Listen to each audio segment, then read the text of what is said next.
Well, good evening and welcome to Kathy's Kitchen. We're nearing Christmas, which will be 2 days from now.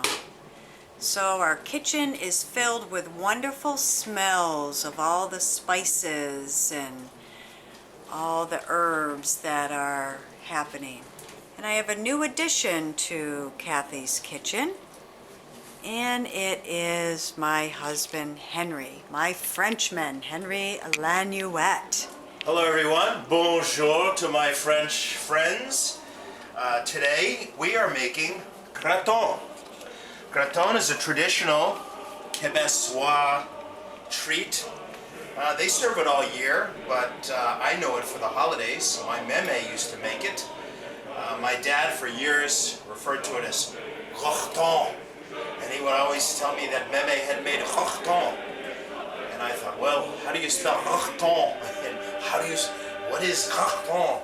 So I thought it was Gortin or Gouchtin. Turns out it is Creton, creton. And creton is a meat spread. I'm mixing it up right now. It's been cooking for a while, and what we have in here is a mixture of Hamburg, pork, a cup of milk, some onion, because that make it just so good, a little bit of garlic. We put in some ground clove that gives it its distinctive Quebecois taste. Un petit amount of allspice, and also a secret ingredient, a little bit of cinnamon. Now I know some of my French friends are going to say, "Oh mon Dieu, you do not put cinnamon in it." But I went online and read from many French people, and they said they remembered it with a little bit of cinnamon. Now a little secret that I have to tell you. You do not use lean pork on this, because this is a meat spread. And in order for the meat to spread, it has to be creamy. And it gets its cream from the fat. In fact, I read one thing on the internet from a lady who said that our meat is so lean these days that she adds about a pound of lard. Now, I'm not going to be adding lard to mine. I think it will be creamy enough. You put the raw meat into the container. And some of the French, the actual Quebecois recipes, just call for pork. I do know my ex-brother-in-law, Mich Breton, uses a little bit of veal. He prefers it a little bit leaner because he's healthy.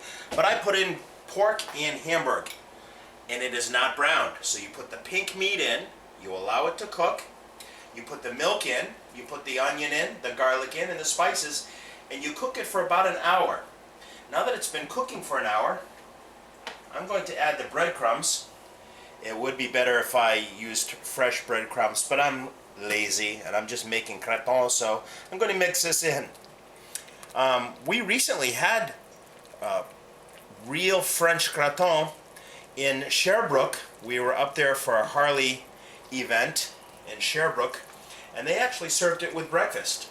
Little patties of it, about the size of a slice of butter, and I loved it. Jimmy, on the other hand, took the creton and flung it across the table at me.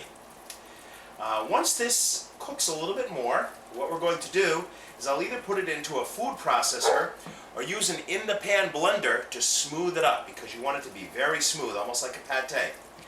And in the morning, we will serve this on toast. In fact, Kathy, thinking about it in advance, picked up some of these little mini bread pieces. This is a whole grain pumpernickel. It will be good on this, but it's also good on toast in the morning. People have it with breakfast, but I think creton can be served just about any time of the year. So I'd like to say Merry Christmas, Happy New Year, Joyeux Noël. I don't think I did that so well. Charlie's outside saying Merry Christmas as well.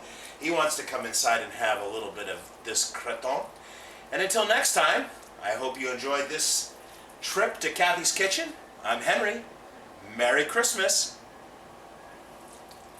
And thank you for joining my Kathy's Kitchen.